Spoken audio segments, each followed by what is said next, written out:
Praise the Lord. सबको जय मसीह की एक और बार स्पिरिचुअल मॉर्सल्स में मैं आपको स्वागत करना चाहती हूँ। आज पूरे भारत में दीपावली मना रहे हैं या तो फिर दिवाली, जिसे ज्योति का एक फेस्टिवल कहते हैं, द फेस्टिवल ऑफ लाइट्स। और ये जो फेस्टिवल है ये सिर्फ भारत में ही नहीं लेकिन अन्य और देशों में भी मनाया जा रहा है। और इस अवसर पर हम अनेक लोगों से, हमारे दोस्तों से, हमारे मित्रों से हम कहते हैं कि यीशु ने कहा कि मैं जगत का ज्योति हूँ। हम यीशु के बारे में कहते हैं कि वो जगत का ज्योति है। लेकिन आज मैं आपके सामने एक सवाल रखना चाहती हूँ। यीशु ने हमें से हर एक व्यक्ति को देखते हुए उसने हमसे भी कहा कि तुम जगत के ज्योति हो। जब इस स्टेटमेंट को जब हम सुनते हैं कि तुम जगत के ज्योति हो, तो हमें ऐसे लगता है कि हमारे ऊपर एक बहुत बड़ी जिम्मेदारी है। हमें जगत का ज्योति बनना है, हमें बहुत कुछ करना है, ऐसे करना है, वैसे करना है। और अक्सर हमारे मन में एक ऐसा चित्र आता है कि जो जगत का ज्योति यीशु है, एक सूरज के समान, तो हमें चंद्रमा के समान बनना है, जो जगत के ज्योति को, सूरज के किरणों को जो इस संसार के ऊपर जो रिफ्लेक्ट करता है, जो उस प्रकाश को जैसे देता है, उस प्रकार हमें भी बनना है। लेकिन वो उसमें उसके लिए, वो उस बात को पूरा करने के लिए हम बहुत कुछ कर बैठते हैं, बहुत क्रिया करते हैं। लेकिन परमेश्वर के वचन में हम ऐसे एक आयत को पढ़ते हैं, यशायाह नबी के पुस्तक में ऐसे लिखा है कि हमारे हर धर्म के काम, हमारे हर धार्मिक काम मैले कपड़ों के समान है परमेश्वर के नजरों में। फिर हम जगत की ज्योति कैसे बने? प्रभु यीशु ने हमसे कहा यूहन्ना रचित सुसमाचार 15वें अध्याय में कि तुम मेरे अंदर, मुझ में बसे रहो और मैं तुम में बसे रहूं।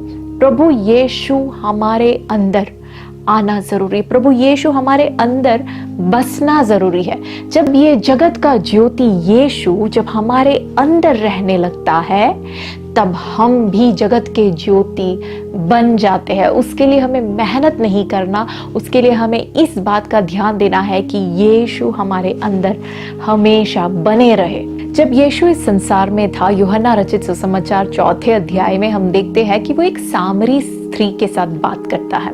वो थका हुआ है, वो प्यासा है, और जब ये सामरी स्त्री पानी लेने के लिए कुएं के पास आती है, तो यीशु उससे कहता है कि मुझे पीने के लिए थोड़ा पानी दे। तो वो, उसका जो रिएक्शन है उस स्त्री का, वो यीशु को देखकर वो ये नहीं पूछती कि आप कौन हो। वो यीशु को देखती है और वो कहती है, आप एक यहूदी हो। एक ही नजर से उसे पता चल गया कि ये एक यहूदी है। यीशु को देखते ही उसने पहचान लिया कि वो कौन है। आज मेरा सवाल यह है भाइयों और बहनों, जब हमें कोई देखता है, हमारे स्वभाव को देखकर, हमारे चाल चलन को देखकर, कितने लोग हमसे पूछते हैं कि क्या आप मसीही हैं, क्या आप एक क्रिश्चियन हैं?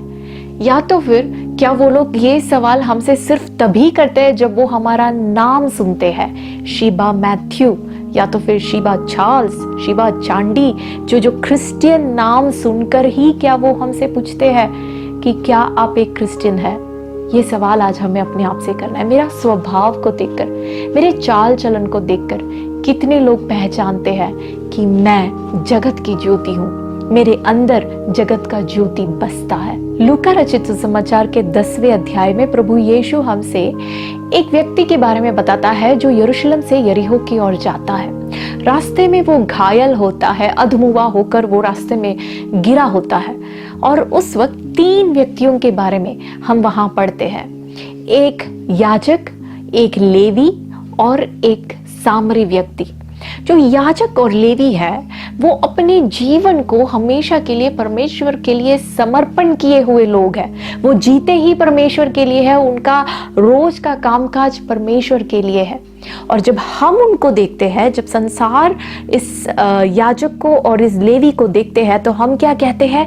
वास्तव में ये जगत के ज्योति है। लेकिन उस घायल व्यक्ति के लिए वो दोनों ज्योति नहीं बनते। वहां पे वो सामरी व्यक्ति, जिसको हम जगत की ज्योति नहीं समझते, वो उस घायल व्यक्ति के लिए वहां पे ज्योति बनता है। भाई और बहनों, प्रभु यीशु हमें फिर से याद दिलाता है कि तुम मुझ में बने रहो और मैं तुम में बने रहूं। देखिए, इस बात को समझने के लिए हमें क्रिसमस के तारे को देखना होगा। जब क्रिसमस आता है, हमने देखा होगा कुछ घरों के बाहर वो क्रिसमस के तारे को लटकते हैं। वास्तव में वो सिर्फ एक कागज का टुकड़ा है, वो कागज से बना हुआ है। वो तब तक तारा नहीं बनता जब तक उसके अंदर एक लाइट बल्ब को हम नहीं डालते और लाइट बल्ब को हम ऑन नहीं करते। जब वो लाइट बल्ब ऑन होता है तो वो कागज का टुकड़ा तारा बन जाता है।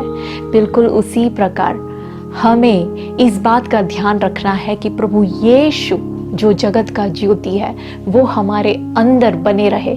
जब वो हमारे अंदर बने रहता है तब हम भी अनेक लोगों के लिए जगत की ज्योति बन जाते हैं। यीशु ने कहा कि तुम मुझ में बने रहो और मैं तुम में बना रहूंगा। हम इस बात पे बहुत ध्यान रखते हैं कि हम उसमें बने रहे, हम यीशु में बने रहे।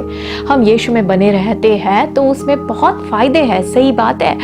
हमें आशीष मिलती है, वो हमें सुरक्षित रखता है, हम अलग तरह के उसके अनुग्रह से घिरे हुए रहते हैं। लेकिन जब तक यीशु हमारे अंदर नहीं बसता, जब तक यीशु हमारे अंदर नहीं बने रहता, तब तक हम औरों के लिए एक आशीष नहीं बन सकते। आने वाले दिनों में मैं आशा रखती हूँ और ये प्रार्थना करती हूँ कि हमें से हर एक व्यक्ति सिर्फ इस बात पे ही ध्यान ना दे कि हम प्रभु यीशु में बने रहे, लेकिन इस बात पे भी ध्यान दे कि यीशु हमारे अंदर बने रहे। क्योंकि जब तक यीशु जो जगत का ज्योति है, जब तक वो हमारे अंदर नहीं बने रहता, जब तक वो हमारे अंदर नहीं बसता, तब तक हम औरों के लिए, इस जगत के लिए एक ज्योति नहीं बन सकते, औरों के लिए एक आशीष नहीं बन पाएंगे। प्रभु आप सबको जगत की ज्योति बनकर जीने में मदद करे, सहायता करे। God bless you.